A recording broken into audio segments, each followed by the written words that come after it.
was I don't find it. I'm not naturally in my comfort zone when I'm talking in front of people, really, or specifically in the stage, really.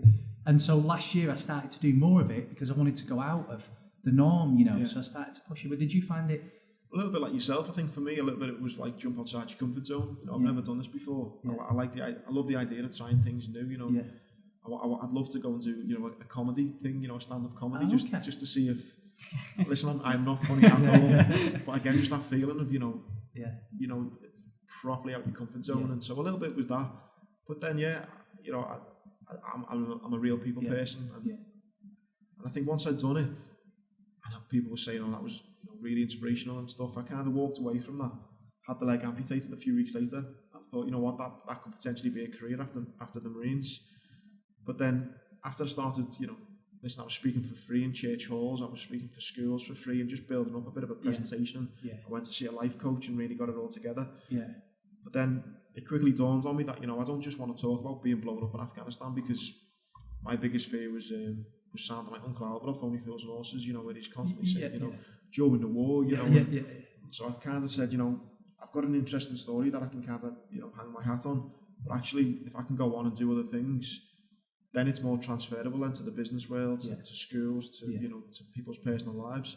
That despite what life throws at you, you know, life is 10% the situation you find yourself in, 90% what you do about it. So I was kind of determined to make the being blown up in Afghanistan my 10%, and then my 90% was going to be learning to ski, learning to run, you know, the Invictus Games, breaking the 10k world record, climbing mountains, and by doing that, I kind of felt, one, it's great for me. I really enjoy doing all that outdoorsy stuff and being active. But two, it's given me material then to go round and then launch a career in motivational speaking. You went to the Invictus Games, didn't you? What was that like? Where was it? It was in London, the first one. Yeah, to be honest, it was just a week of feeling like an absolute rock star. You know, it was absolutely crazy. You know, having a beer with Prince Harry one night and then being on stage in front of 15,000 people, and then winning gold on a running track with people screaming your name. And is it the 10k you did? In the Invictus Games, I've done the 400 metres and the 1500 metres. Yeah, won a couple of gold medals in that. But that was just a great. You did 10k in like 35 minutes. Was it what? 37, 17. But it was the Invictus Games that kind of was the springboard then for the 10k. Because after the Invictus Games, I won gold in the 400, and so I immediately looked at the Paralympics. But some of those guys can run 400 metres in 45 seconds. I think I'd done it in 63.